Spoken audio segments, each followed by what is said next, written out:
Bueno, como les decía, un gusto poder conocerlos, conocerlas, un agrado poder estar acá por segundo año consecutivo. Mi nombre es Álvaro Vidal Santoro y me voy a presentar en las siguientes diapositivas también. Y bueno, la idea es que podamos disfrutar de esta unidad dentro del ramo de semiología. Me ha invitado por segundo año consecutivo la doctora Cantó y, y la verdad es que yo creo que incluir un neurólogo dentro de estas clases ha sido muy positivo. Lo estamos viendo en la generación que ahora va en cuarto año. Hemos visto un impacto de estas clases que damos en tercero, así que realmente me pone muy contento que me puedan haber incluido nuevamente. Espero que disfruten mucho estas clases. El año pasado la dividimos en 8 sesiones o 7 sesiones. Esta vez, este año va a ser solamente en 5. Sin embargo, al volver a revisar las clases que preparé el año pasado y al actualizarlas un poco, me he dado cuenta que habían cosas que efectivamente se podían acortar o sintetizar un poco mejor. Así que nada, espero que esta importante unidad de la semiología la puedan entender bien, aprender los conceptos generales. Yo, bueno, antes de cada clase les voy a estar enviando las diapositivas, no fue la excepción hoy día, la mandé a las 7:30 de la mañana, y esta es la única clase que va a partir a las 8:30, y es porque vengo el turno directamente. Estoy posturno, pero ya las próximas va a ser después de una buena noche de sueño, por lo tanto parten a las 8 en punto.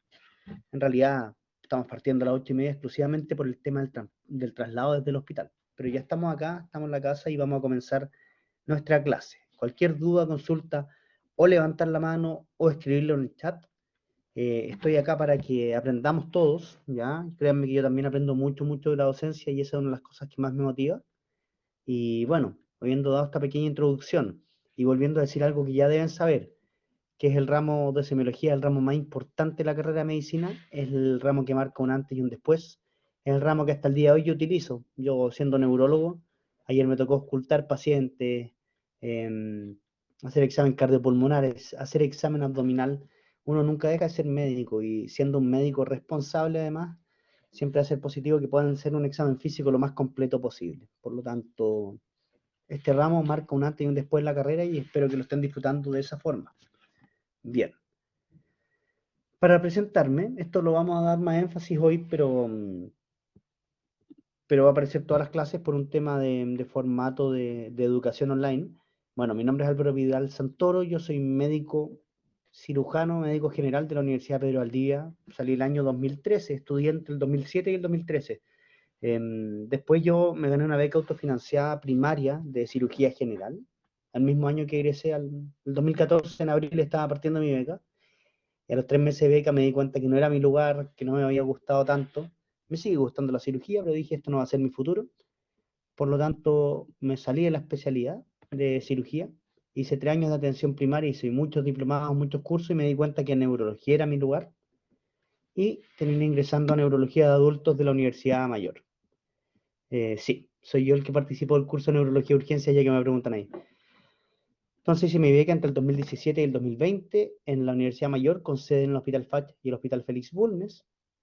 Luego de salir de la beca, bueno, hice mi diplomado en medicina del sueño, mi diplomado en docencia, y el año pasado ya hice mi subespecialidad, o fellow, como le dicen algunos, o capacitación en medicina del sueño, y ahora soy especialista en sueño. Dentro de mis dos áreas de mayor dedicación está sueño y cefalea, son como las dos que más me dedico. Soy docente de pre y posgrado de la Universidad Mayor y de pregrado de la Universidad Andrés Bello, y me desempeño en los lugares de trabajo que ahí salen mencionados, ¿ya? Soy una persona profundamente feliz, sobre todo con la profesión que elegí, me fascina, realmente vibro con la medicina y sobre todo con la docencia, así que espero que eso se pueda observar bien durante las clases y sirva de motivación. Bien, habiendo dicho eso, vamos a pasar a hablar de los contenidos. En la clase del día de hoy, en esta exposición, vamos a hablar de la planificación. Le puse año 2021 ahí, pero año 2022, la planificación de cómo se pensó este curso. Para que ustedes sepan, la doctora Cantó es sumamente responsable y eso yo sé que ustedes lo saben. Ella me contactó en febrero ya para poder, 3 meses antes, planificar esta unidad. O sea, estamos hablando de una docente súper comprometida también y a mí me gusta mucho hablar con ella. Y sobre todo cómo organizar los cursos porque trabaja con mucho tiempo de anticipación igual que yo. Vamos a hablar sobre generalidades de la neurología Y luego quiero que aprendan en el fondo que hoy día se lleven qué cosas vemos en la semiología neurológica, qué nos diferencia de otras partes de la semiología y cómo abordamos en general al paciente neurológico en sí. Aunque más que trozar a un paciente, lo que nos interesa es cómo poder aprender qué cosas de la anamnesis y el examen neurológico puedo sumar en la evaluación de mi paciente. Eso es un poco lo que vamos a ir aprendiendo el día de hoy. Bien, recuerden que cualquier duda o consulta me van contando por el chat.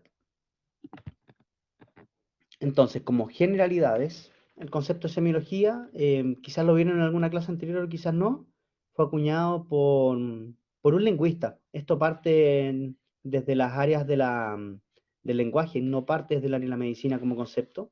Y fue un lingüista suizo en particular, Ferdinand de Saussure, que básicamente involucra el concepto de la semiología como el estudio de los signos y síntomas. Semiólogos somos los médicos, sin duda, es nuestra gran herramienta, pero semiólogos, por ejemplo, también son los mecánicos, que con una buena audición o con un buen sentido de la vibración de la palestesia logran determinar cuando un motor no está funcionando bien. Semiólogos también son los actores. Ayer tuvimos una actividad muy bonita de simulación con los alumnos y alumnas de cuarto, y ahí, bueno, se pudieron dar cuenta que los actores tienen un poder de captar las situaciones que es muy importante. Y son personas que son semiólogas, que interpretan signos y síntomas y los utilizan para poder interpretar, interpretar la realidad. Entonces es súper importante entender que la semiología es un concepto que va más amplio que solamente la medicina, ¿sí?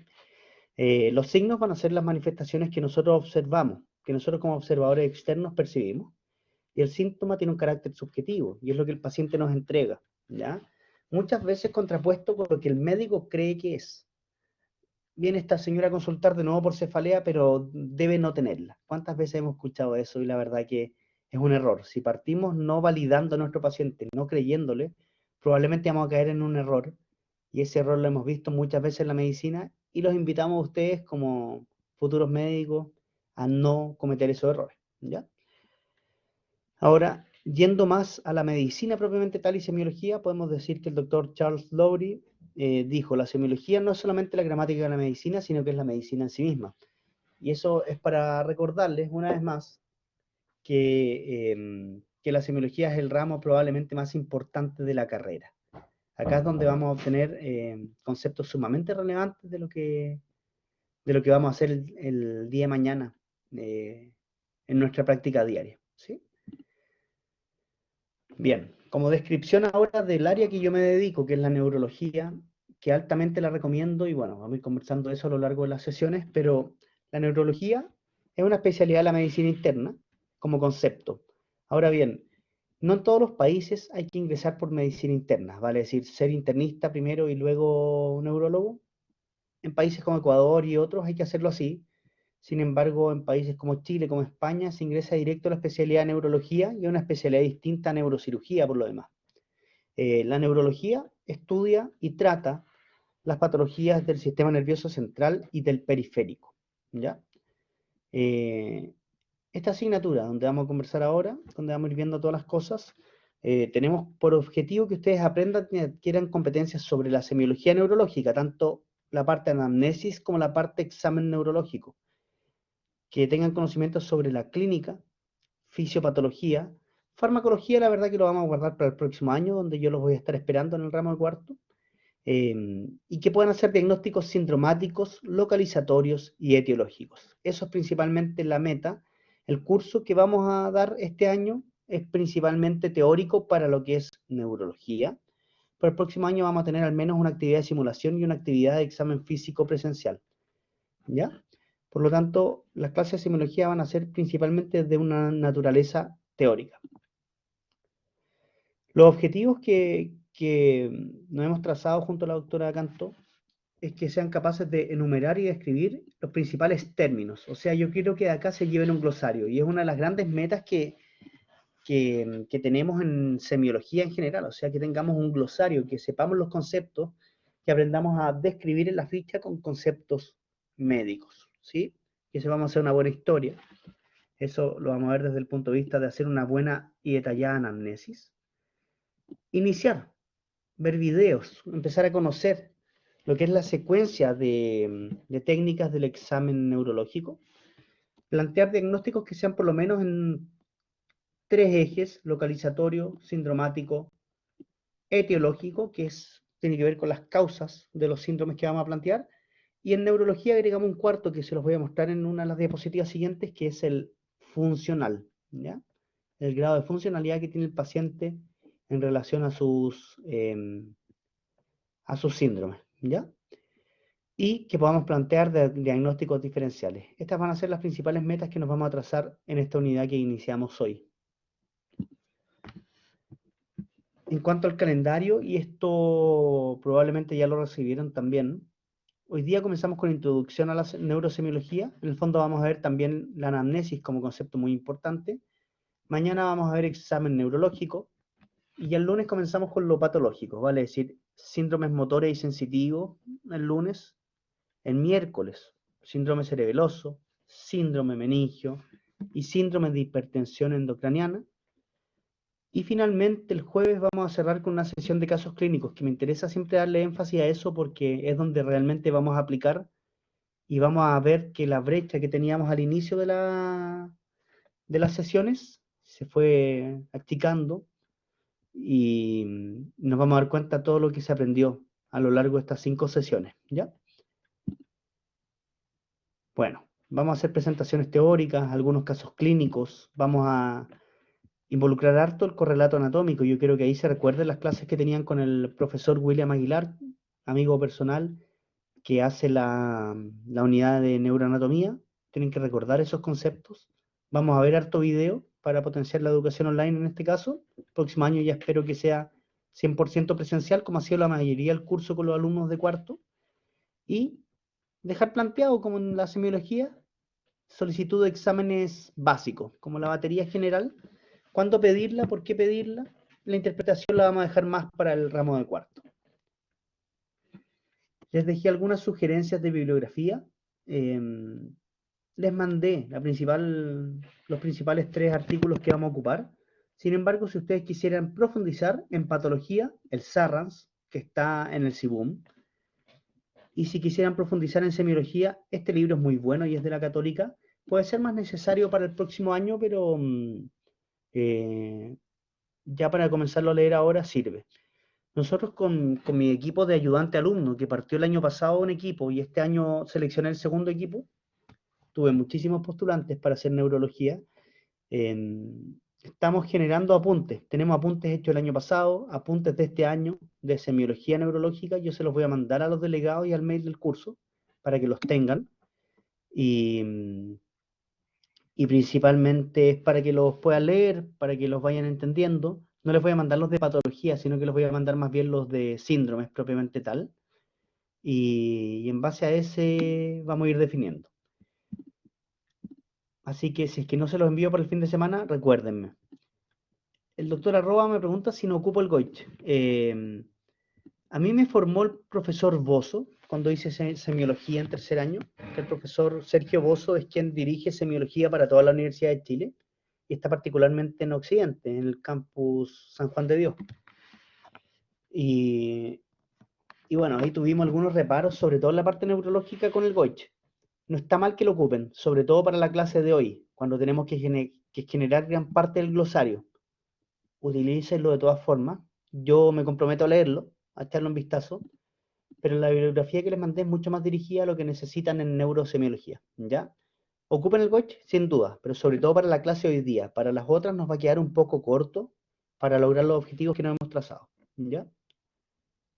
Pero para la clase de hoy es bueno que siempre lean el Goich.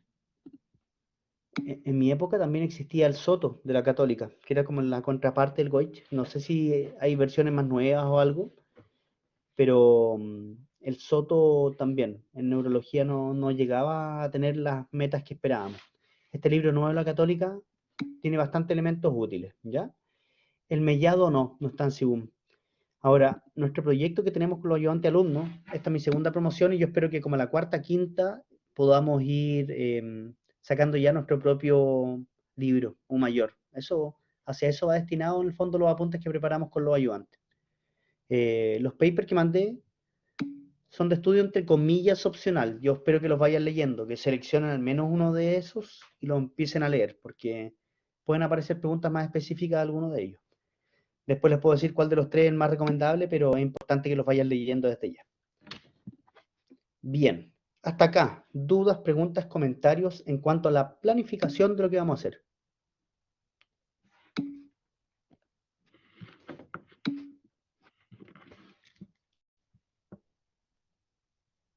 ¿Vamos bien? ¿Sí? Perfecto. Déjenme para cerrar la recomendación de los papers que les mandé. ¿Cuál es el que les voy a decir que leamos? Me interesa que a todos les echen un vistazo. Algunos tienen fotos, algunos tienen diferentes secuencias de examen físico. Échenle un vistazo a todos, pero el que me gustaría que se basaran, de los tres que les envié, es el que está en español, solo para hacérselos más fáciles. De aquí al próximo año espero que se lean el otro. Exploración neurológica básica, se llama así. Ese paper básico, anecdóticamente, me lo envió en su momento el doctor William Aguilar. Me gustan más los otros, el de examinación neurológica y el del Sarrans. Hay dos en español y uno en inglés. Quiero que prioricemos los dos en español. Y hagan el esfuerzo de leérselos porque en el fondo va a contener todo lo que vamos a necesitar. ¿Ya? Bien. Ahora, abordaje del estudio en neurosemiología. Ahora vamos a ver cómo enfrentaremos al paciente con alguna queja o patología neurológica. Bien. No sé qué es lo que han ido eligiendo ustedes o lo que les han pasado con mayor certeza, pero está la anamnesis remota y la próxima. Por supuesto que todo parte del motivo de consulta, caracterizarlo bien siempre, pero luego si profundizar en la anamnesis remota o próxima es una duda o una discusión que lleva muchos años en la medicina. Cada una va a tener su estilo, va a tener su orden de hacer las cosas. Mientras sea completo, yo creo que está bien. Hay algo que nunca puede cambiar, y es que la anamnesis próxima con motivo de consulta va a ser siempre lo primero en un concepto de urgencias. Si me preguntan a mí, ¿es bueno partir con la próxima más motivo de consulta? Siempre, en todo contexto. Sin embargo, en el contexto urgencias va a ser siempre imprescindible que partamos por la próxima y el motivo de consulta bien detallado. Pero como esa parte es más larga y yo creo que vamos a tener muchos conceptos nuevos en neurología, he decidido poner las diapositivas primero la de remota. Me interesa mucho saber quién es nuestro paciente y quién es implica responder un montón de cosas, datos demográficos, condición funcional del paciente, condición cognitiva, condición también social. Todos estos conceptos nacen de lo que se llama valoración integral geriátrica, BGI, que los geriatras nos han enseñado al resto de las especialidades cómo hacer una evaluación buena de quién es el paciente, y eso es súper importante responderlo precozmente dentro de la anamnesis. Esto ya lo saben ustedes, antecedentes mórbidos, medicamentos, súper importante tener ambos en neurología y en todas las áreas. Podemos tener síntomas que al final, más que síntomas, son síntomas, pero son reacciones adversas a medicamentos. También podemos tener pacientes que nos dicen, no tengo ninguna enfermedad crónica. Perfecto. ¿Qué medicamentos toma? Metformina, amlodipino, propanolol, primidona, clotrazepam, venlafaxina y algún otro. Y ustedes dicen, o sea que tiene depresión, tiene hipertensión arterial probablemente, tiene un temblor esencial además, sí. Y ustedes se dan cuenta que había más antecedentes de lo que se esperaba. Entonces, siempre es importante preguntar ambas. Primero los antecedentes mórbidos, luego los medicamentos. Preguntar los hobbies, particularmente deportes de contacto, deportes de alto riesgo, va a ser súper importante en la neurología. Viajes recientes, alergia a medicamentos, que no sale acá escrito, pero que yo creo que siempre es importante escribirlo. Médico que no preguntó la alergia a medicamentos no puede prescribir. Así de importante es para mí esa potencia, ese poder le doy al preguntar las alergias. Así que ustedes siempre déjenlo registrado en ficha. Hoy en día la parte médico-legal va a ser súper relevante y sobre todo el primum non nocere, ¿cierto? No dañar al paciente como primera cosa. Los hábitos, súper importante, preguntar tabaco, alcohol, drogas, sin ninguna vergüenza. Esto hay que preguntarlo para ayudar al paciente, para ponernos en función del paciente. Preguntar también por hábitos alimentarios, hábitos de diuresis, hábitos defecatorios, incluso hábitos sexuales pudieran ir en esta parte de la anamnesis. En neurología nos movemos mucho con calendarios de enfermedad y es súper importante poder preguntarlo. Lo mismo que exámenes previos. ¿Usted se ha hecho algún examen? ¿Los trajo? Eso va a ser súper importante para evitar la duplicidad de solicitud de exámenes. Yo creo que esto es algo importante más allá de la neurología. Bien. ¿Dudas o preguntas con la remota? ¿O seguimos? Calendario de enfermedad. Por ejemplo, en patologías como la epilepsia, como la cefalea, vale decir migraña, cefalea tensional, cefalea en clúster, sirve mucho en neurología valerse de calendarios de enfermedad, ya sea por aplicaciones o escritos, donde pongamos, me dolió el día 3 de mayo la cabeza, de localización frontal, fue más opresivo, fue de una intensidad 3 de 10 y duró 2 horas. El siguiente dolor lo tuve el día 17 y el último lo tuve el día 20. Y hoy día vengo a control, hoy día que es 25. ¿Se entiende? Esos calendarios de enfermedad nos permiten realmente ser conscientes de la frecuencia de los síntomas, de la intensidad de estos y poder dar tratamientos adecuados para eso. ¿Sí? Lo mismo para epilepsia. Tuve 3 convulsiones en los últimos 4 meses desde que no vengo a control. Entonces ahí uno se puede dar bien cuenta de si la enfermedad, por ejemplo, está bien compensada o no. ¿Se entiende esta utilidad? O los ocupamos harto. Y durante las presentaciones les vamos a ir dando algunas escalas que pueden servir. Bien. Cuando nos enfrentamos a un paciente que entrega un síntoma, una queja, que insisto, siempre vamos a validar, no vamos a ser nosotros los jueces quienes van a decir, esta paciente está simulando su cefalea, está simulando su hemiparesia, no vamos a ser nosotros los jueces, nosotros vamos a tratar al paciente.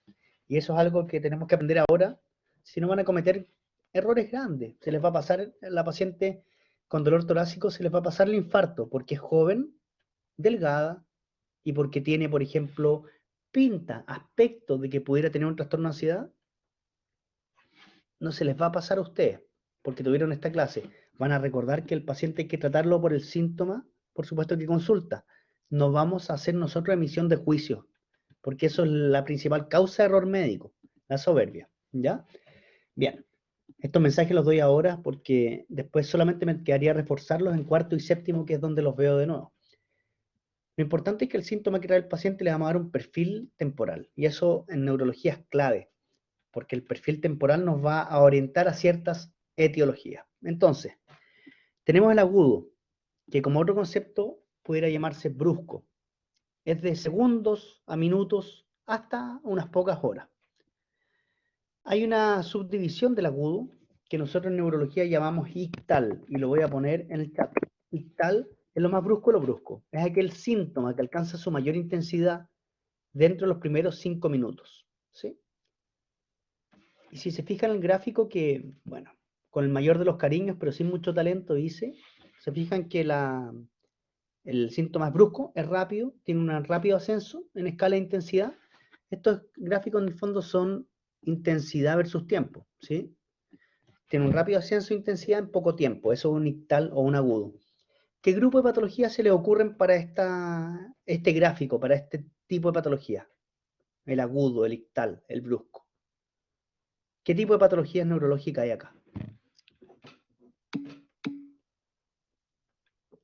Correcto. El accidente cerebrovascular, y como un concepto más amplio todavía, le vamos a llamar patologías vasculares cerebrales, ¿sí?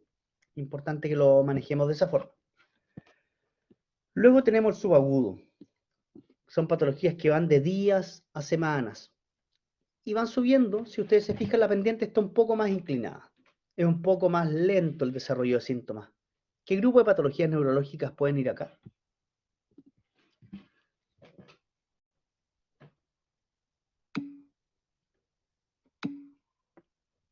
La cefalea, no tanto, dependiendo de la causa, pero no es lo que esperaba como respuesta. Las hemorragias pudiera ser pero la mayoría de las veces las vamos a ver en el perfil agudo.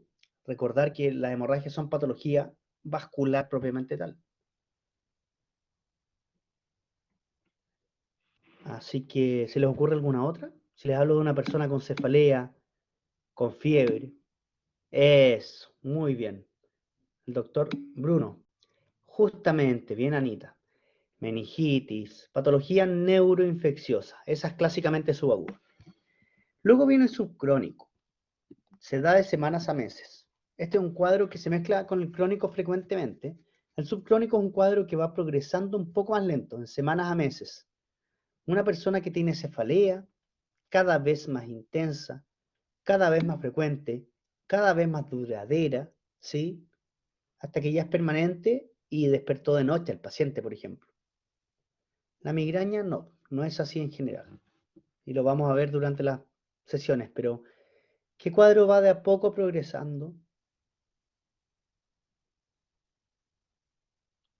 Esto es clásico de la patología tumoral. El subcrónico está descrito para la patología tumoral. Genera síntomas antes que un crónico, la mayoría de las veces en el sistema nervioso central, ¿ya? Entonces el subcrónico va a estar definido para patología tumoral. El crónico, que es de meses a años y es de largo aliento, va a estar reservado para las patologías neurodegenerativas, llámense demencias, enfermedad de Parkinson, como las principales, ¿sí? Y por último, los recurrentes. Y acá sí, denme algunos ejemplos de patologías neurológicas que cursen con estas crisis con periodos asintomáticos libres. Epilepsia y migraña, súper bien, esas dos quería escuchar. Excelente. La migraña y la epilepsia, la gran mayoría de las veces, por no decir siempre, llegan a un periodo interictal asintomático y efectivamente en las crisis de dolor o en las crisis convulsivas en el fondo, se genera el síntoma que después vuelve a la normalidad. Entonces acá hay patrones de enfermedades y cada vez que el paciente nos traiga una queja neurológica es importante ir a tener esto. Esto nos va a orientar a la etiología y es súper importante. Y es probablemente un par de preguntas de prueba. Bien. Las anamnesis próximas, esto lo han visto todo el año. No, es que si un paciente tiene dolor, ya no es un dolor silente.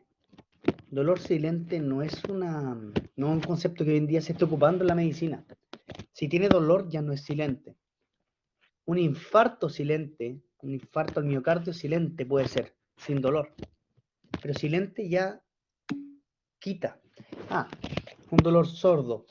Hay diferentes presentaciones. Recordemos que un tumor puede sangrar, puede hacer una hidrocefalia. Entonces, el tipo de dolor nunca es constante en tumor, en patología tumoral.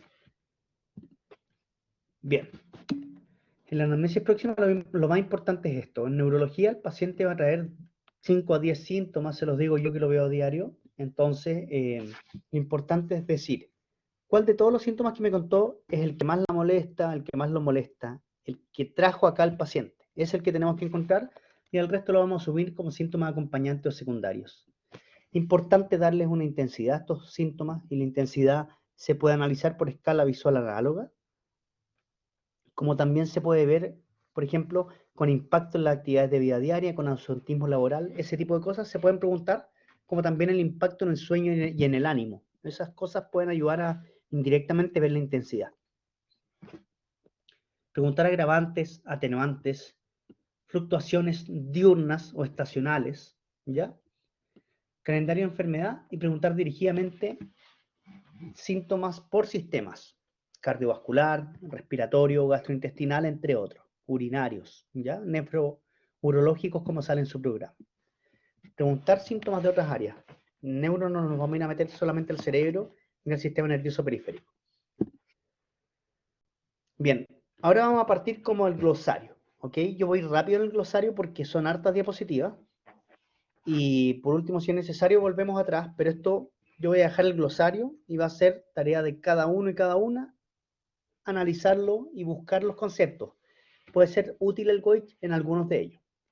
Solo para confirmar, ¿hasta qué hora pueden estar acá? ¿Hasta las 10 de la mañana o es un poco antes o un poco después?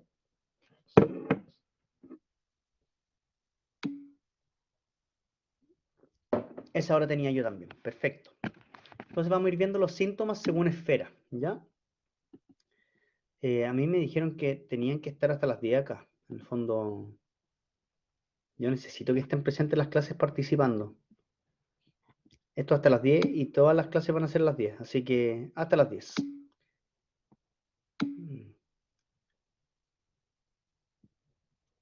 Claro, pero en el fondo el traslado debería ser previo. Sí, ok, pero les voy a pedir que se trasladen al campo clínico más temprano y a las 8 en punto desde el campo clínico se conecten porque eh, voy a necesitar realmente que participen, ¿ya? Así que desde mañana esto que quede corregido y desde el campo clínico se conecten, idealmente, ¿ya? Bien, síntomas sensitivos sensoriales, vamos a partir con estos. Primero, lo sensitivo tiene que ver con el tacto. Lo sensitivo tiene que ver con el tacto, con lo que sentimos. Lo sensorial, por otro lado, tiene que ver con los órganos de los sentidos. Entonces, sensitivo lo vamos a asociar a tacto. Sensoriales lo vamos a asociar a gusto, audición, olfacción, visión. ¿Sí? Entonces podemos tener pérdidas sensoriales por un lado. Hipoacusia o anacusia en el caso de la audición, amaurosis en el caso de la visión, que es como el concepto técnico para ceguera, y también la hiposmia y anosmia para el olfato. Acá ya se estarán imaginando algunas causas, no todas son neurológicas y el COVID acá entra fuerte. Tenemos la diplopia, que es una visión alterada, en este caso visión doble. Y tenemos la pérdida sensitiva. Puede ser anestesia, analgesia o atermoestesia, conceptos que vamos a ver mucho más claves, o sea, mucho más detallados en la clase de síndromes sensitivos y que los invito a revisar de los libros que les envié y del Goich. Y El Agente Álvarez fue un libro que yo ocupé harto en el pregrado y creo que es muy, muy bueno también. Tenemos dentro de los sensitivos sensoriales también síntomas que no son deficitarios como los anteriores, sino que son irritativos. Dentro de ellos tenemos la cefalea, los mareos y el vértigo, que los vamos a analizar en las siguientes diapositivas, la algiacusia, que es la sensación de dolor con la audición, la plenitud aural, que es la sensación de oído tapado o de oído lleno, acúfenos y tinnitus, que forman parte de ruidos que la persona percibe, que la persona escucha, que no están presentes en el ambiente, y que el tinnitus tiene una connotación de un ruido más, de frecuencias más altas, más agudo, y el acúfeno tiene una connotación más grave, de frecuencias más bajas. Tenemos las parestesias, que son sinónimo de hormigueos, así es como lo describe el paciente, o múltiples pinchazos pero indoloros. Radiculalgia, que es un dolor de características neuropáticas, pero en el recorrido de una raíz, C5, C6, C7, T10, ¿ya? O una neuralgia, que es un dolor de características neuropáticas en el recorrido de un nervio, nervio mediano, nervio ulnar, nervio radial, por mencionar algunos. Yo los invito a buscar una escala que se llama DN4.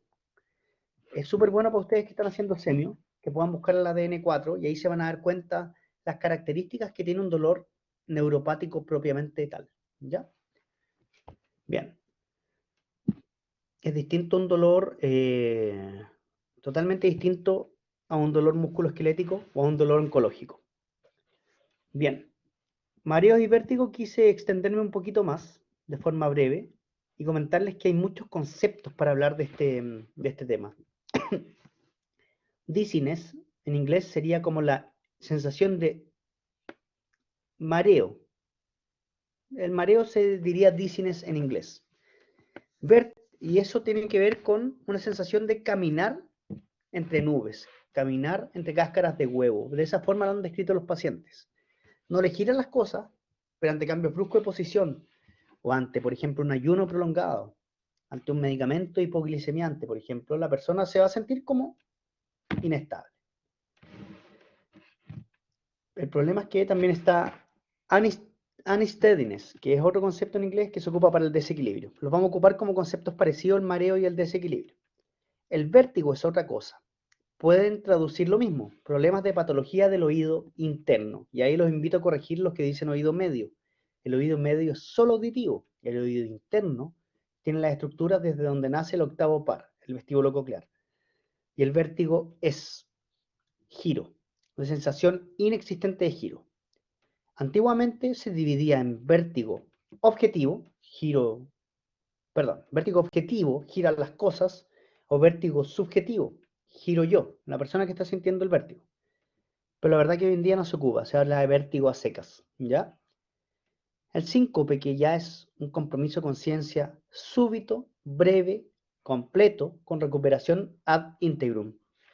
Y tenemos las lateropulsiones, que son efectivamente cambios de posición brusco hacia la derecha o hacia la izquierda, hacia lateral, del tronco. Se llaman lateropulsiones y tienen que ver principalmente con patología del oído interno o con patología cerebelosa. Cosas que los pacientes pueden describir, y esto lo van a ver súper bien, lo vamos a ver el próximo año en neuro y lo van a ver después en otorrino en quinto, ¿ya? No puedo caminar derecho, tengo dolor de cabeza asociado, tengo inestabilidad. Las personas me dicen que mi cabeza no está derecha, siento que me voy a caer, tengo problemas al leer, siento que todo se está moviendo, mi visión está saltando, estoy cansado, mi cuello duele.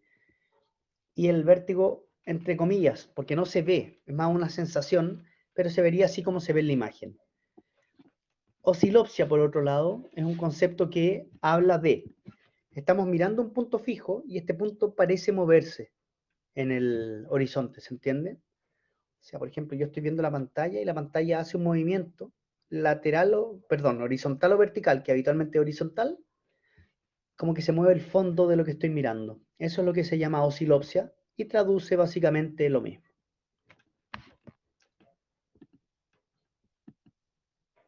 Bien. ¿Dudas o preguntas hasta acá o seguimos con los síntomas motores?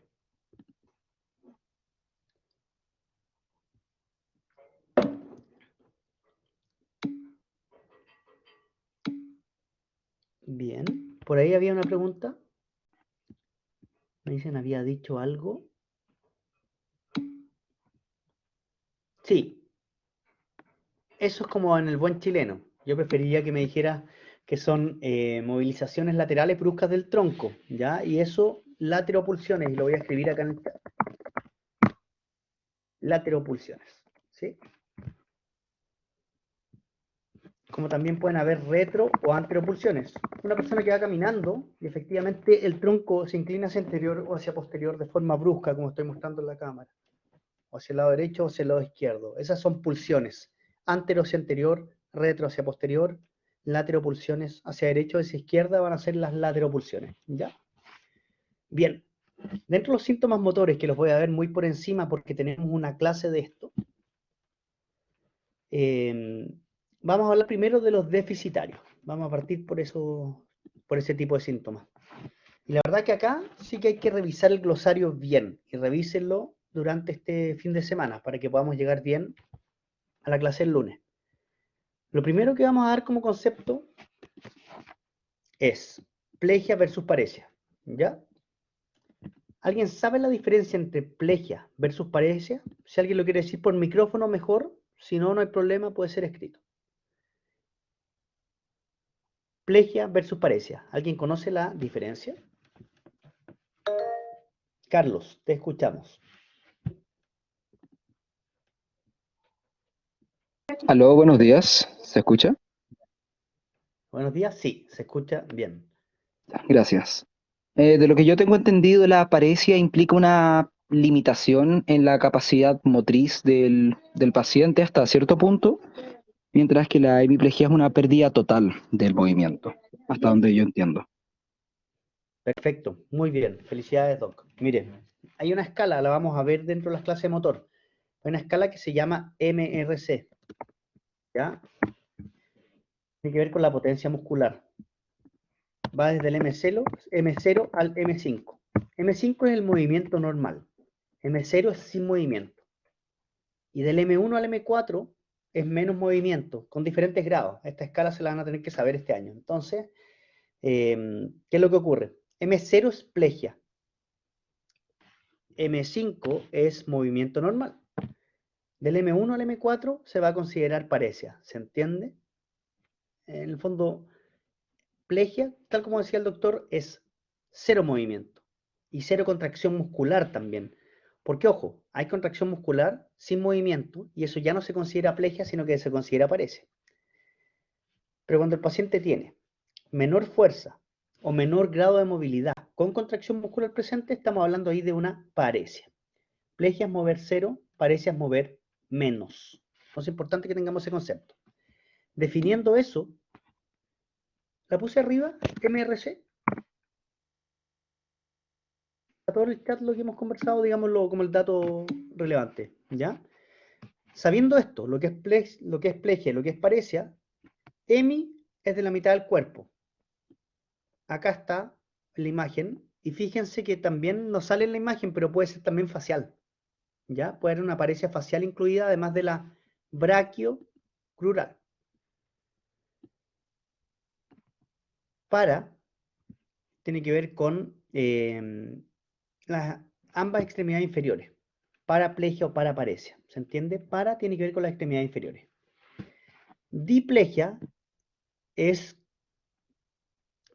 lo mismo que paraparesia. En el fondo la diplegia incluye dos modalidades. Diplegia braquial, o sea, puede tener las dos manos comprometidas, las dos extremidades superiores en otras palabras, o puede tener paraplegia o paraparesia, o sea, la diplegia puede ser de brazos o de piernas. Vale decir, la paraplegia es un tipo de diplegia. ¿Se entendió esa parte, no? Quizá un poco confusa en conceptos, pero es la afección de dos extremidades contiguas. Entonces, dos brazos o dos piernas se considera diplegia. Diplegia braquial para los brazos, paraplegia para las piernas. También está la tetra o cuadriplegia o paresia, y eso es cuando ya afecta cuatro extremidades, ¿sí? Y luego está la monoplegia o monoparesia, que es cuando afecta una extremidad. Entonces esto, revisarlo de nuevo, ir a buscarlo al Goich o a otras de las bibliografías que yo le haya entregado, hacerse bien este glosario. Les voy a dejar al tiro una tarea para que el lunes la discutamos, y es que busquen qué es armónico. Lo voy a dejar acá escrito en el chat. ¿Qué es armónico y qué es disarmónico en un déficit motor? ¿Ya? También vamos a tener síntomas motores irritativos, y esos tienen que ver con elementos de crisis convulsivas que no vamos a tocar mucho en este curso, lo vamos a tocar más bien en el ramo de cuarto. Pero hay movimientos motores que son hipermotores, que nos suman un movimiento, no que nos restan como los deficitarios, sino que nos agregan un movimiento o se trata de un movimiento anormal. Bienvenidos sean los temblores, las coreas, balismo, atetosis, puros conceptos que vamos a ver más bien el próximo año, ¿ya? Acá están, dentro de los irritativos, se dividen en hipo e hipercinéticos. Hipocinéticos es cuando perdemos movimiento, vale decir un movimiento está más lento o más empobrecido en intensidad, y ahí tenemos todos los que son los parkinsonismos. Y los hipercinéticos, que son todo esto, yo creo que el que más conocen ustedes debe ser el temblor y el tic, y son movimientos anormales en el fondo, los síntomas motores irritativos. Los vamos a ver mucho más al detalle el próximo año. Hay apunte de eso y hay dos clases específicas de este tema, donde tienen que aprender a ser muy buenos observadores. La inspección en el examen físico va a ser súper relevante para hacer este diagnóstico. Bien, hasta acá. ¿Dudas, preguntas, comentarios? Nos vamos acercando a la mitad de la clase. La estamos superando con esta diapositiva, digamos.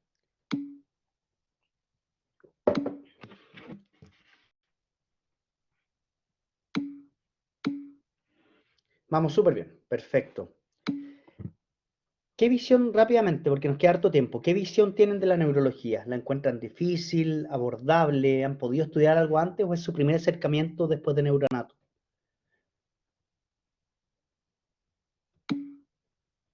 Estresante.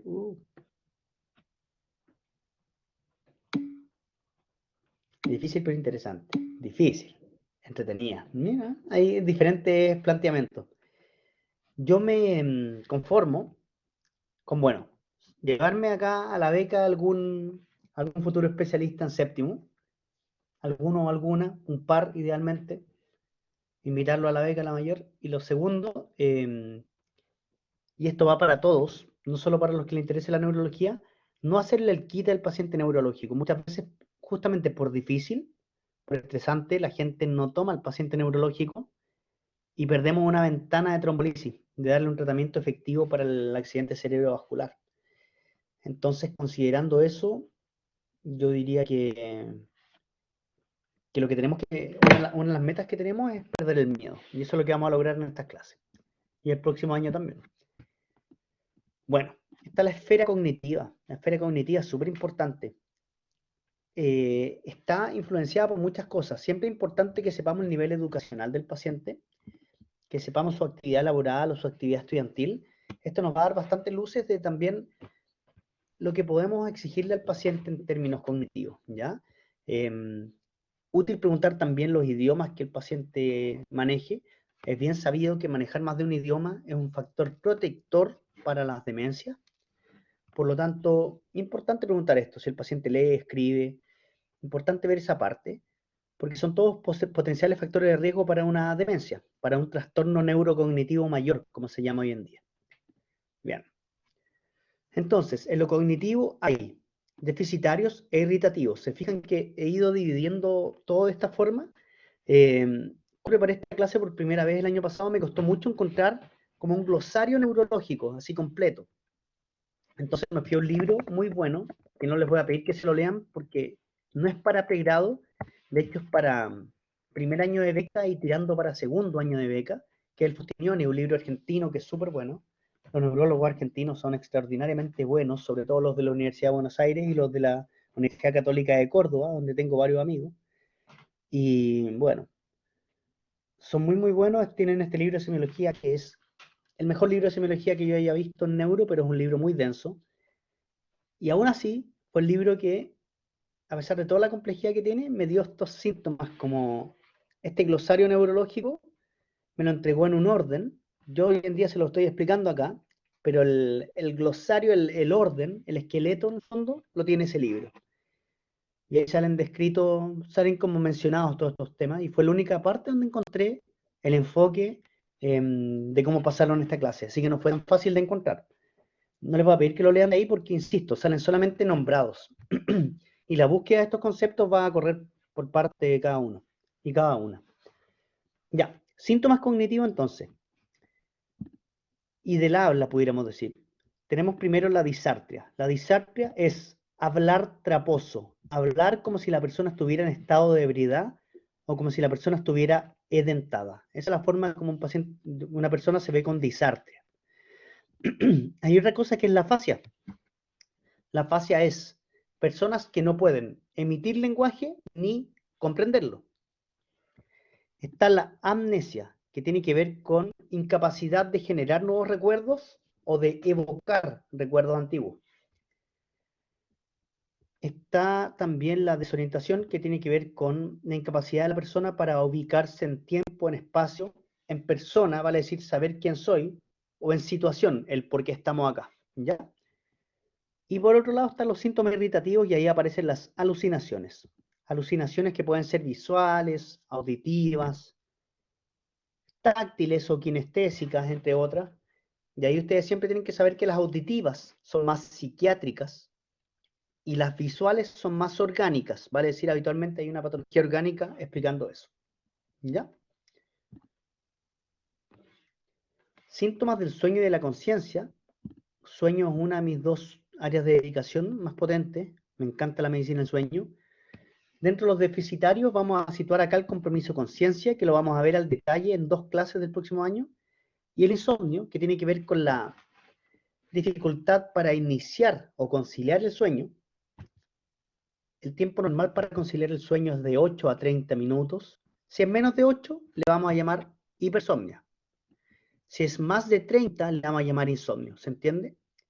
La hipersomnia también la podemos ver como estas personas que se quedan dormidas en todas partes, que tienden a dormir mucha siesta, andar siempre con sueño. Por supuesto que en época de estudio se entiende que pueda estar un poco más por mal dormir nocturno, pero sobre todo aquellas personas que duermen bien, duermen 7 a 8 horas nocturnas y andan con sueño igual al día siguiente, ojo porque puede haber alguna patología del sueño relacionada, ¿ya?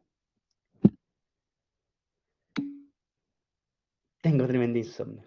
Bueno, lo esperamos en la consulta, pues, doctor. Bien, bien. Y síntomas vegetativos y autonómicos. Bueno, entre colegas no nos cobramos, así que quizás le interese más asistir luego de eso. Síntomas vegetativos y autonómicos. Acá también es importante conocer algunos.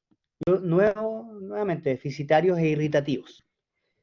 Dentro de los deficitarios, la incontinencia esfintereana, que recordemos que puede ser urinaria, anal o defecatoria, o ambas. El síncope o la hipotimia, que yo les quiero preguntar, ¿tienen ya claro la diferencia? A pesar de que en la urgencia se tratan igual, se enfrentan muy parecidos. ¿Tienen claro semiológicamente, si yo les pongo una frase o un caso clínico, cómo reconocer un síncope de una lipotimia? ¿O todavía hay dudas? Bien. ¿Alguien con micrófono nos quisiera hacer una descripción de un síncope? Ayer vi un síncope en la urgencia, de hecho. Un paciente con síncope, en realidad. Es el tipo de cosas que tenemos que hablar. No, la lipotimia no siempre precede al síncope. Habitualmente son cuadros distintos, aunque se hablan muy parecidos y la distinción es mínima. Sí, yo sé que genera un poco de duda. ¿Alguien toma el micrófono y lo dice o se lo cuento yo solamente?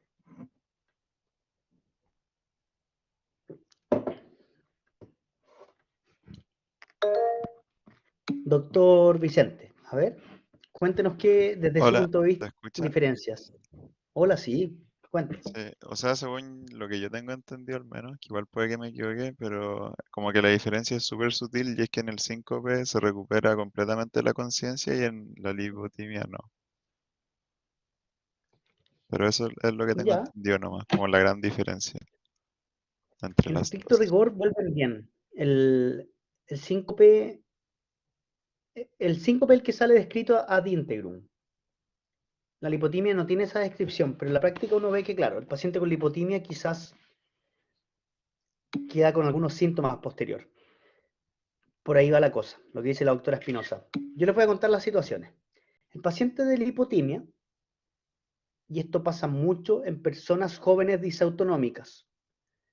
Yo soy muy respetuoso de los dos géneros, de hecho soy un admirador profundo del género femenino, ¿ya? Muy, muy, casi feminista, pero hay patrones que se repiten y es importante decirlo sin que eso signifique un detrimento a un género, ¿ya?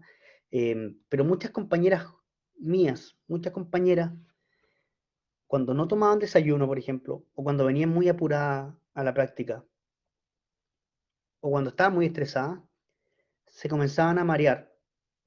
Algunas tenían palpitaciones. Esto nunca lo vi en un hombre, lo vi, de hecho, nunca lo vi, no, en el médico legal me estaba acordando, pero fue una compañera la que le pasó también. ¿Qué es lo que pasa? Sudor, palpitaciones, palidez, incluso un poquito de dolor torácico o abdominal, algunas de ellas. Decían, me voy a desmayar, y ahí venía como una pérdida de tono, caían muy lento al piso, nunca con un golpe, duraba 30 segundos a un minuto, levantamos las piernas, comenzaban a recuperar la coloración, el rubor facial en el fondo, y despertaban. Y tenían la descripción de haber sentido todo lo que pasó alrededor.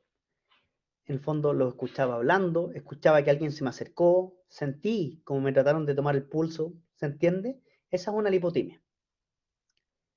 El síncope, por otro lado, es sin síntomas premonitorios, no se precede de estos síntomas vasovagales, es brusco, es súbito, dura como aproximadamente 2 minutos y después el paciente se recupera como si nada hubiera pasado.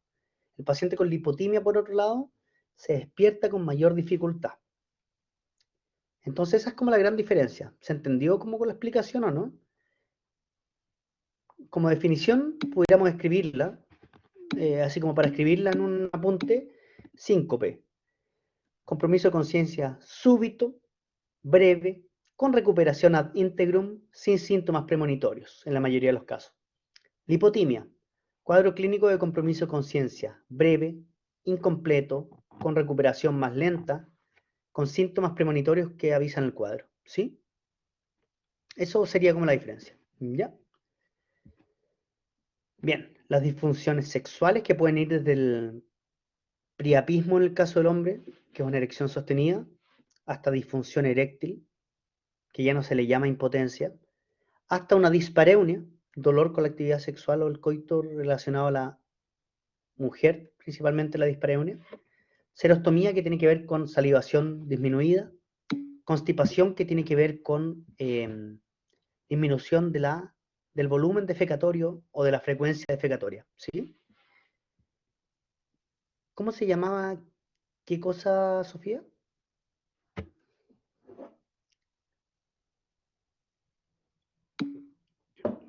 Priapismo. ¿Ya? Diaforesis, y ahora vamos a hablar de los irritativos, los que suman algo. De los irritativos, la diaforesis tiene que ver con su duración excesiva, y la cialorrea, que tiene que ver con salivación excesiva. Bien, hasta acá la parte de conceptos, como de glosario de anamnesis neurológica. ¿Dudas, preguntas, comentarios o nos vamos a la parte de examen físico?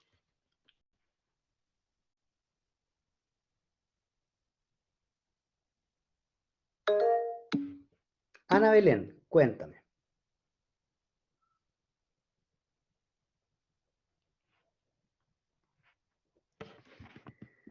Sí, Ana Belén levantó la mano, no sé si querrás dar algún comentario o...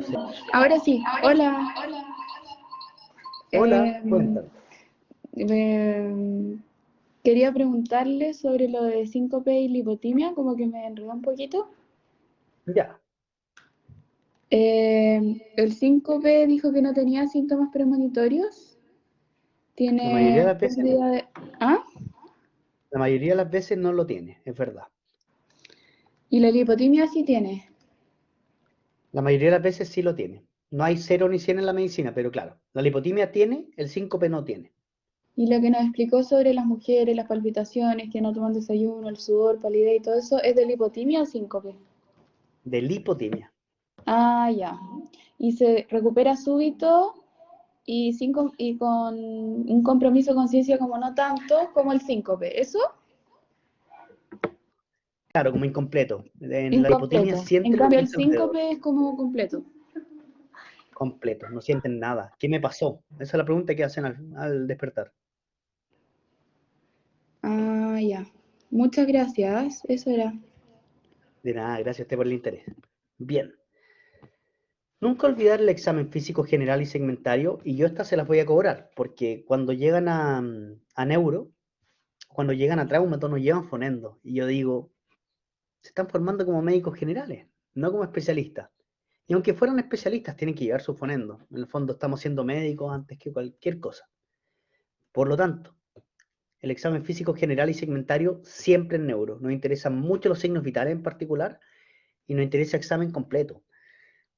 Un cáncer, un tumor mamario, por ejemplo, un tumor que se palpe en la pared abdominal, halitosis que nos recuerden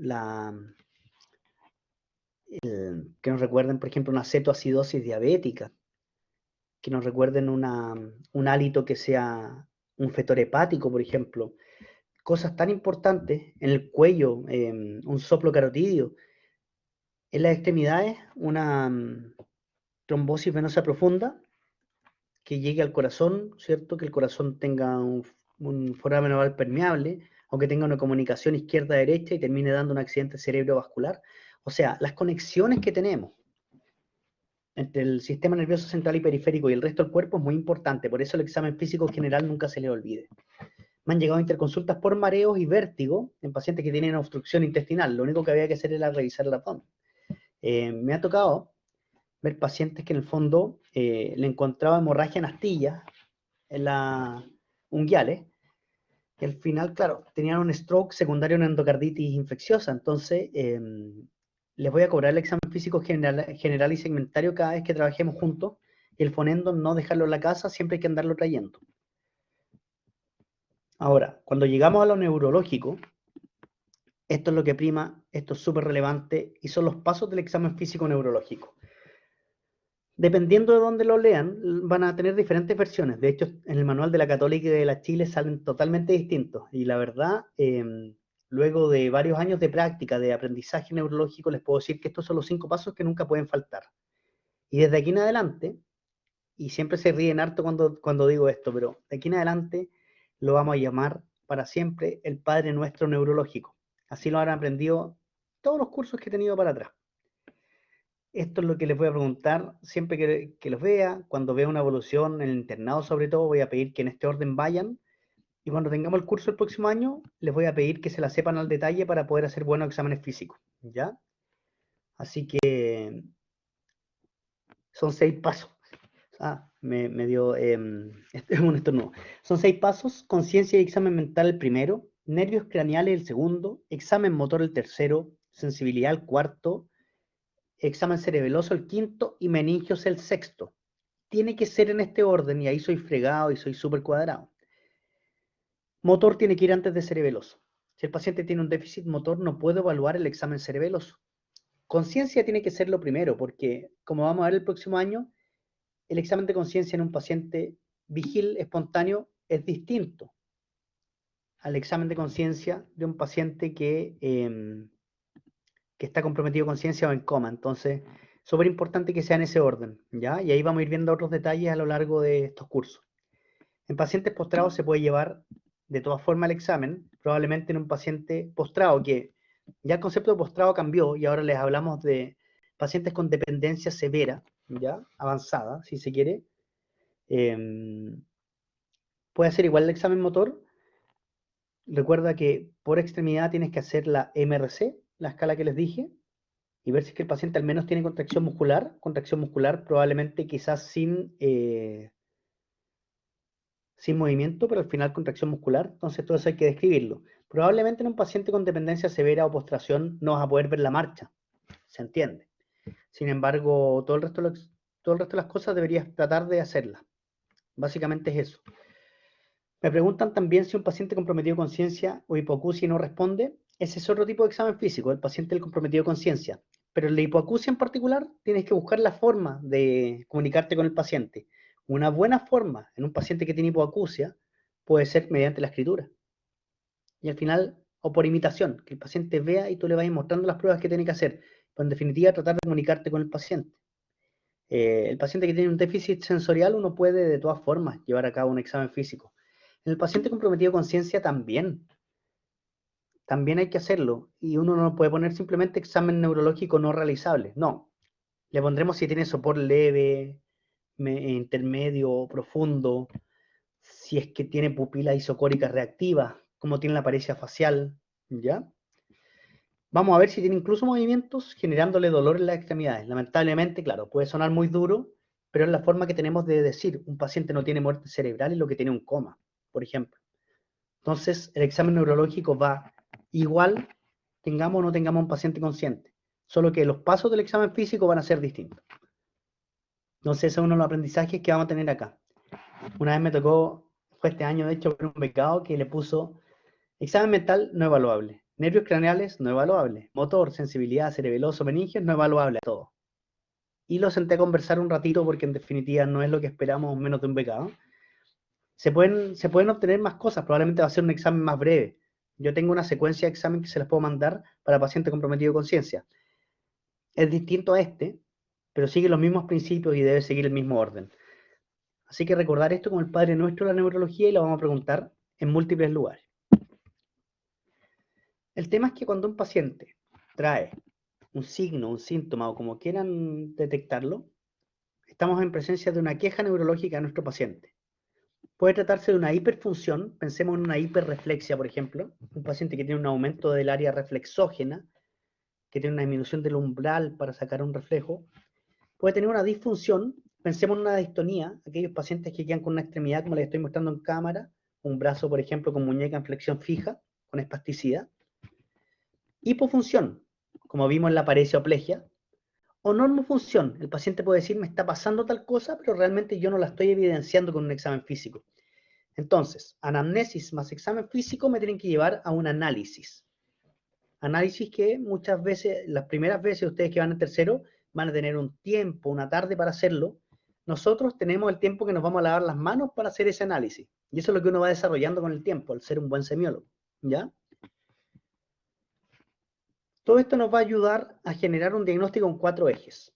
Sindromático, que es la generación de síndromes, localizatorio, que lo vamos a hacer de lo más general a lo más específico, y yo les voy a dar un ejemplo de un caso clínico a continuación. Y estos dos son los ejes donde principalmente yo quiero que ustedes aprendan tercer año. El etiológico vamos a partir en tercero, al igual que en funcional, pero en cuarto lo vamos a ya madurar más. Pero sindromático y localizatorio son cosas que, al menos lo básico, tienen que salir de esta unidad. ¿Ya? Entonces, ¿cómo diagnosticamos en neuro? Primero, eje 1, examen físico y anamnesis, ¿cierto? Que es como el arte de la medicina. Y una vez tuve un profe de urología que lo decía en broma, pero decía, ya doctor, vaya a hacer la maniobra desesperada del interno, decía. ¿Cuál es la anamnesis con el examen físico?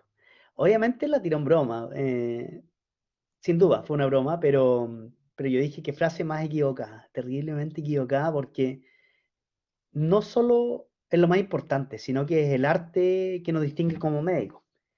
El que pide examen a tonta y loca no va a encontrar nada. En neuro hay muchas situaciones donde tú puedes pedir los mejores exámenes y todos, pero el diagnóstico era clínico. Epilepsia, Parkinson y mucho otro. ¿Ya? Demencias también. Entonces, el paso 1 es hacer anamnesis y examen físico, que es lo más importante de la medicina, y no como decía mi profesor, la maniobra desesperada del interno. Así como queriendo decir, claro, yo no hago anamnesis. Eso era un poco como el sentido de la broma, pero la verdad que no. Está totalmente sesgado y obviamente fue en broma. Luego, vamos a interpretar estos síntomas y signos en base a la fisiología y a la anatomía. Eso es súper importante y quizás lo que estoy entregando acá se aplica a otras áreas más que la neuro, solamente. Tercero, vamos a hacer un diagnóstico sindromático y localizatorio. Yo les voy a mostrar un ejemplo de cómo se hace en la siguiente diapositiva. Y por último, con un diagnóstico anatómico, con temporalidad y con eventualmente exámenes complementarios si los necesitamos, vamos a dar un diagnóstico más específico. Pero este es el enfoque diagnóstico que vamos a ocupar en neurología. ¿Ya?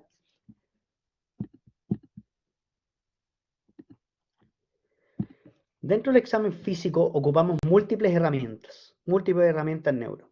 Acá hay muchos elementos. Martillo reflejo, oftalmoscopio, linterna, monofilamento, diapasón, rueda de Bartenberg. Hay muchos elementos, muchas cosas que se pueden utilizar. Yo en el internado les voy a pedir dos. Y se las vamos a exigir porque son tan importantes como el fonendo, al cual le he dado bastante énfasis. Uno es este, martillo reflejo. Y dos, una linterna buena, de luz blanca idealmente. No me sirve la del celular y voy a ser súper enfático en eso. Vayan consiguiéndola desde ya, porque el segundo semestre de cuarto tenemos un paso práctico y ahí ya tenemos que llegar con los elementos. Así que por lo menos con esos dos que están encerrados en azul, no los mismos, da lo mismo el precio, pero una linterna que no sea de celular y ojalá de luz blanca y un martillo reflejo, tienen que llegar a ese paso práctico. Así que los invito a desde ya a poder ir consiguiéndolos para que no andemos apurados al final. ¿Ya? Y acá hay algunos exámenes complementarios que dejo la lista para que la revisen después. No es necesario que lo sepan ahora. Vamos a ir viendo algunos dentro de estas clases, pero que la verdad el próximo año vamos a madurar mejor cuándo pedirlos y en el internado vamos a madurar para qué me sirven o qué respuesta espero de ellos. ¿Ya? Los otros elementos, bueno, los voy a anotar acá en el chat. Martillo reflejo, oftalmoscopio, rueda de Bartenberg, linterna, diapasón, monofilamento. Yo los tengo todos en un bolso. Cuando nos conozcamos en persona les puedo mostrar ese bolso y ustedes abren ese bolso y van a ver todo ahí. No, linterna y martillo reflejo. Eso hay que tenerlo desde ya. Se compran en la casa del enfermo, se compran por AliExpress, donde quieran, en un monto que no debería exceder los 5 a 10 mil pesos, la verdad. ¿Ya? Si quieren se compran uno este año, uno el próximo, pero la luz de celular no me sirve. El año pasado, los alumnos y alumnas que van en quinto ahora, solamente una persona faltó con estos elementos, todo el resto los llevó. Así que lo logré con una generación y espero lograrlo con esta de nuevo, o sea, con la que tengo un cuarto, y el próximo año con ustedes, que todos lleguen con sus elementos, para que puedan practicar bien y aprender a utilizarlo. Exámenes complementarios los dejo ahí para lectura personal, pero la verdad que sepan que en neuro tenemos muchos tipos de exámenes, muchos. De hecho, acá me faltan, no, sí, los puse los estudios del sueño, que son mi área.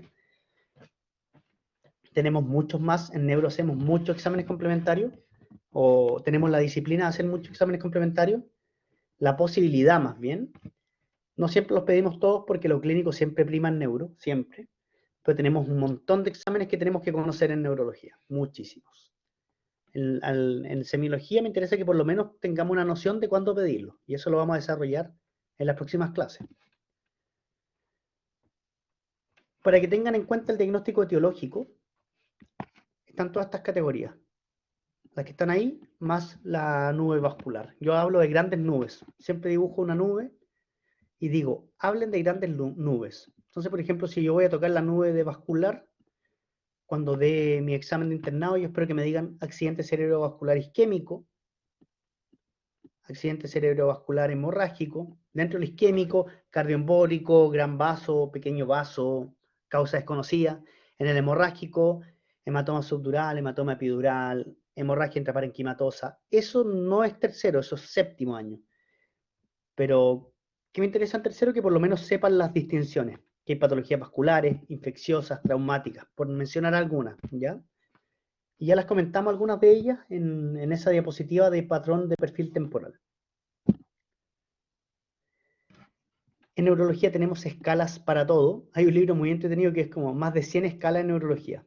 Nosotros ya las escalas las ocupamos para cuantificar y para hacer seguimiento. Solamente quiero que sepan que ocupamos muchas escalas en neurología. La única que me interesa que comiencen a conocer en tercero es la escala de Glasgow, que ojo, se ocupa para todo compromiso de conciencia en los hospitales, pero eso es un error. La escala de Glasgow nació para TEC, para traumatismo encefalocraniano. Pero es importante que la vayan conociendo para poder ver rápidamente una herramienta buena para ver el compromiso de conciencia que tiene el paciente. Bien, antes de pasar a los casos clínicos finales y mostrarles cómo trabajamos en neurología. ¿Dudas, preguntas o comentarios? Hasta acá.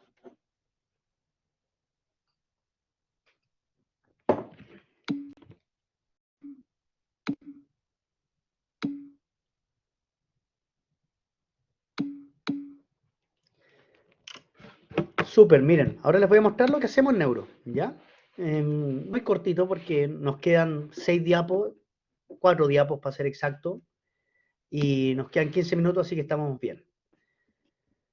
Bueno, esto es solo para que lo vean, no para que se asusten, para que agarren más ansiedad de la que tienen en este momento del semestre, no, para que solamente vean en qué consiste.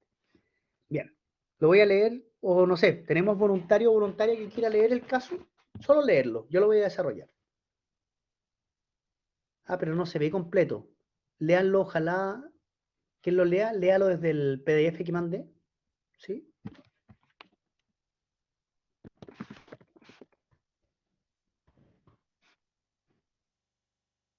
¿No? ¿Escucha? Sí, Sofía lee este y Dominga el segundo, ¿ya? Ah, ya, perdón, no caché. No, pero Sofía este, está bien. Una a uno y la otra lee el siguiente. Ya, súper. Bueno, hombre de 83 años, antecedente de hipertensión arterial y dislipidemia, en tratamiento con no sé qué significa AAS. 100 miligramos al día. Espérame, ahí estás en el segundo caso. Será el segundo, ay, perdón. Ya. Sí. Primero, mujer 57 años, enfermedad de Berger en tratamiento. Consulta por cuadro de cefalea progresiva de 7 meses de evolución, que en el último mes incrementó su frecuencia e intensidad. Episodios de despertar nocturno, mala respuesta a AINES habituales. Hoy, primer episodio convulsivo tónico clónico, cefalea intensa y vómitos. Examen físico general y segmentario, sin alteraciones. Examen físico neurológico. Inquietud psicomotora, desorientación temporoespacial. No invierte series. ¿Fondo de ojo? Fondo de ojo, edema de papila ojo izquierdo, paresia músculo recto lateral izquierdo, hemiparesia FBC disarmónica. ¿Cómo? Facio braquio crural. Cara, brazo, pierna. brachio-pleural disarmónica derecha. Perfecto. Lo voy a anotar igual en el chat y lo pasamos a desarrollar ahora. Gracias por la lectura. Estuvo muy bien. Fascio brachioplural. Cara, brazo, pierna. Vale decir, una hemiparesia, mecha derecha. Bien, muchas gracias por la lectura. Se trata de un caso bien interesante. Yo acá siempre tiro la broma de que pongo enfermedad de Berger para demostrar que los neurólogos sabemos más que neurología y también sabemos medicina interna. El problema fue que a uno de los jefes de beca le gustó mucho este caso, lo puso para un examen de becado y la becada no sabía lo que era la enfermedad de Berger, lo logró sortear bien, pero bueno, es una nefropatía por IgA y lo van a aprender bien el próximo año en medicina interna. Bien, dicho eso, vamos a hacer el diagnóstico de los tres ejes que ya les dije: sindromático, localizatorio y etiológico. Dentro de los diagnósticos sindromáticos que yo veo en este caso, una cefalea con signos de alarma es un gran síndrome. ¿Por qué signos de alarma? Porque hay focalidad presente, porque hay mala respuesta a antiinflamatorios, hay un despertar nocturno que es un signo de alarma en cefalea y probablemente también en dolor abdominal, me imagino, y otros cuadros. Entonces, cefalea con signos de alarma sería el primero, o cefalea con red flags, como los que les gusta más el inglés. Síndrome convulsivo sería el segundo, la persona convulsionó, aún no sabemos la causa, por lo tanto persiste como síndrome. Síndrome de hipertensión intracraneal, paciente con cefalea, vómitos y edema de papila en el fondo de ojo, eso se llama síndrome de hipertensión intracraneal. Ahí ya llevamos 3 síndromes. Si alguien los quiere ir poniendo en el chat, genial, para generar ese orden. Paciente con inquietud psicomotora, desorientación en tiempo y espacio y que no invierte series, eso se llama síndrome confusional agudo. Y la hemiparesia facio-brachiocrural disarmónica derecha se llama síndrome piramidal derecho agudo. ¿Ya? Esos son el diagnóstico sindromático. Cuando hacemos diagnóstico localizatorio, y esto yo se lo explico hasta el cansancio en cuarto, en séptimo y en la beca, que en la beca estoy a cargo sobre todo el primer año, es donde más potencio a los becados, siempre les digo de lo más general a lo más específico. Lo más general sería decir, esto es del sistema nervioso central o periférico. A ver si me pueden ayudar con esa. ¿Qué les parece a ustedes? Sistema nervioso central o periférico, este cuadro clínico. Correcto, muy bien. Sistema nervioso central. Bien. ¿Hemisferio derecho o hemisferio izquierdo? Sin ver la foto que viene después, sin duda. Bien. Qué bueno que erren en eso. Está bien que se equivoquen porque de la equivocación, que este es el momento para equivocarse, van a aprender. Es izquierdo. La vía piramidal se decusa. Por lo tanto, patologías izquierdas nos van a dar síndrome piramidales derechos. ¿Ya? Entonces, sistema nervioso central, hemisferio izquierdo. Y acá viene una pregunta que todavía a su nivel no van a saber responder, pero el lunes ya van a saber hacerlo. Y tiene que ver con lo disarmónico y armónico que les preguntaba antes y que les dejé de tarea. Lo disarmónico es cortical, al igual que otros síntomas como la fascia, como la hemianopsia, que vamos a ver después. Lo disarmónico es cortical, lo armónico es subcortical, y el lunes les voy a explicar por qué. Entonces, acá estaremos hablando de un cuadro del sistema nervioso central del hemisferio izquierdo, cortical por la disarmonía, probablemente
Ya, ahí parece que volví. ¿Ven mi pantalla y me escuchan o no?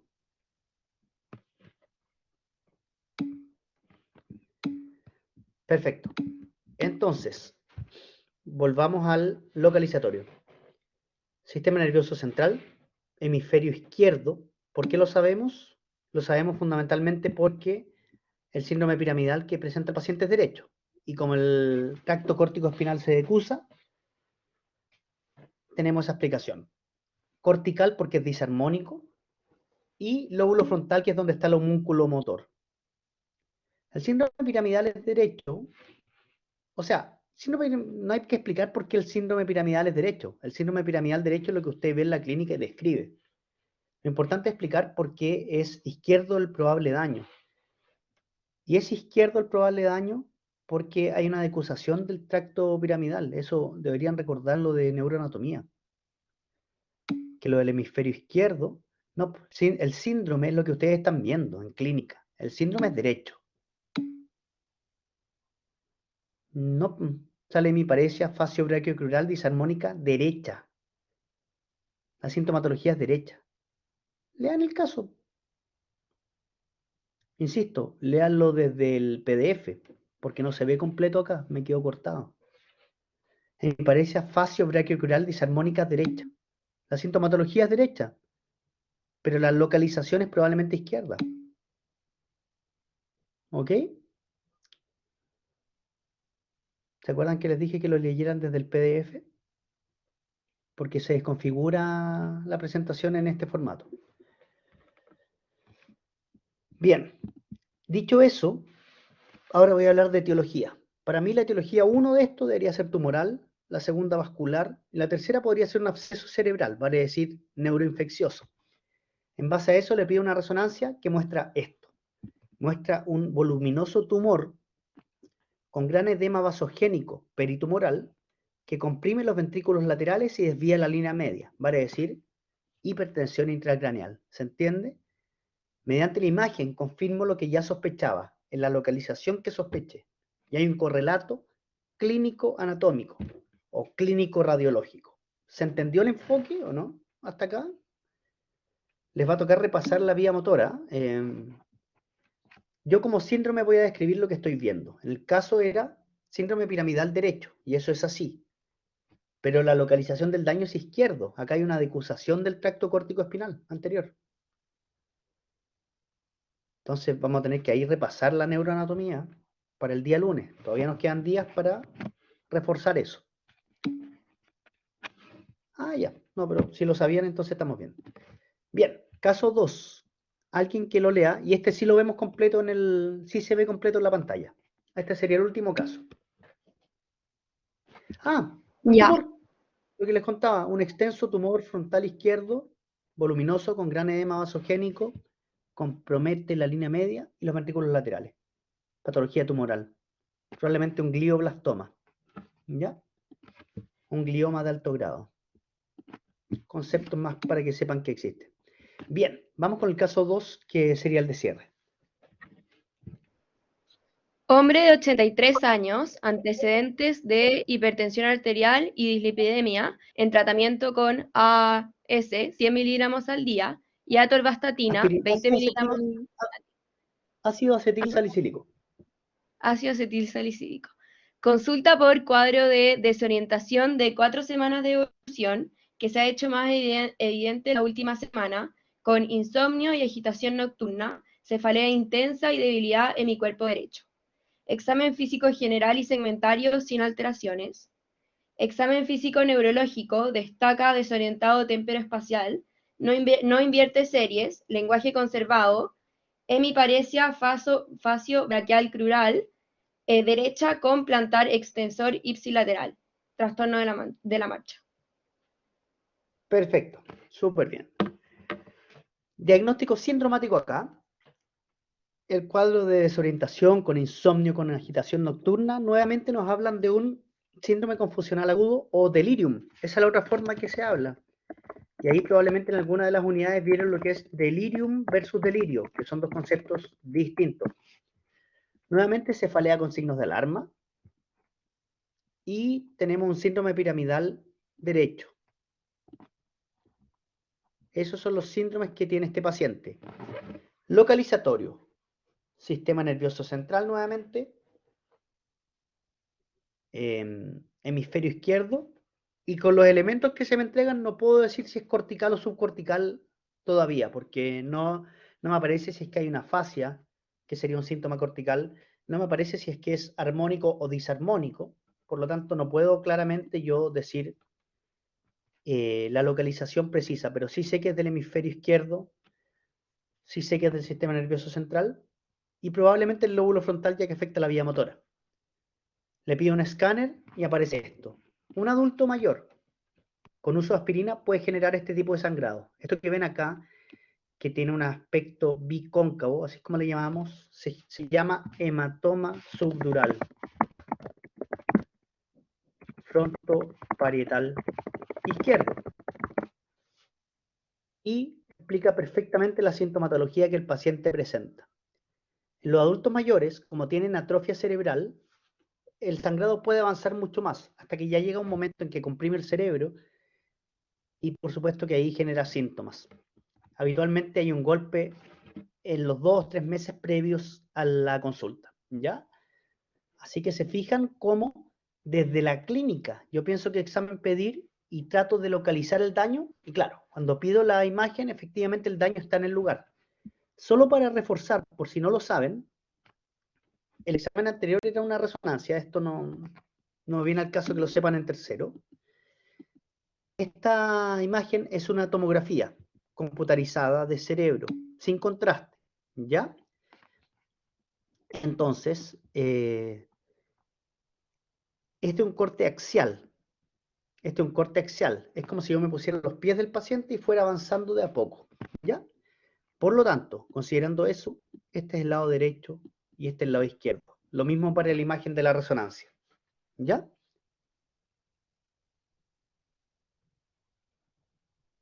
Ahí yo creo que está respondido lo de las imágenes. En cuanto a la pregunta de Sofía, que bueno, es una pregunta más que la vamos a resolver el próximo año, pero ¿por qué se le da aspirina a los pacientes?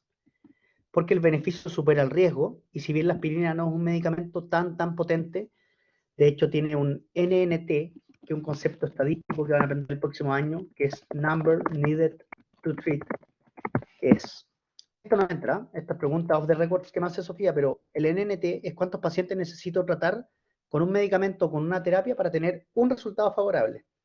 Bueno, mientras menos sea ese número, más pacientes voy a poder beneficiar con una intervención. La aspirina tiene un number needed to treat 81 para prevenir accidente vascular. O sea, yo tengo que tratar 81 pacientes con aspirina para prevenir un accidente vascular. Bueno, eso, a pesar de que es un pésimo NNT, se considera una buena razón para dejarlo. Las caídas en adultos mayores son frecuentes, pero no tanto como para no dejarles aspirina sistemáticamente. ¿Se entiende? Además, los adultos mayores cada vez están siendo más saludables y están viviendo más años, de modo que hay que protegerlos durante más años. En esos pacientes se justifica dejar aspirina, ¿sí? Y los que tienen infarto agudo al miocardio. Sí, en la resonancia anterior es lo mismo. Es una resonancia de cerebro, corte axial. Esto acá se llama FLAIR y esto acá se llama T1 con gadolinio. Eso no tiene ningún sentido que lo aprendan ni siquiera en pregrado. Ya eso es de beca. Pero lo mismo, es un corte axial, por lo tanto, ahí está derecha e izquierda. Sí, también en la izquierda. El caso 1 y el caso 2 tenían patología izquierda. ¿Ya? Perfecto. Entonces, consideraciones finales brevemente, porque ya estamos en el tiempo. Nuestro enfoque siempre va a ser ayudar al ser humano, paciente que tenemos al frente, incluyendo su grupo familiar y respetando sus creencias. Eso es clave. La semiología es una importante asignatura en la formación de futuros médicos, por no decir la más importante. Fármaco y semio son las más importantes, lejos, y anatomía. ¿Qué es lo que vamos a intentar acá en neurosemiología? Generar un pensamiento lógico, ordenado y ejecutivo en el área de la neurología. Y recuerden que el estudio diario y continuo va a mejorar la curva de aprendizaje. Ahí están mis correos, me pueden contactar libremente, yo no tengo ningún problema en resolver dudas. He dispuesto también un foro en el curso, así que cualquier duda, pregunta, por favor me la expresan por ahí y la podemos ir conversando, ¿ya? Ojalá cuando me manden un mail me lo manden con copia a ambos para yo de una u otra forma verlo. Así que eso, si no hay más dudas o preguntas, no sé si habrá alguna, si no estaríamos listos por hoy. Mañana vamos a ver examen físico, bueno. Si hay dudas me avisan, lean harto, estudien harto. Estos años de aprendizaje guiado los tienen que aprovechar mucho. Es muy bonita carrera, nunca se van a arrepentir de estudiarla muy probablemente, así que disfruten cada momento en ella. Les va a servir mucho escuchar consejos también. Que les vaya muy bien. Un abrazo, nos vemos mañana. 8 de la mañana en punto mañana. Chao, chao.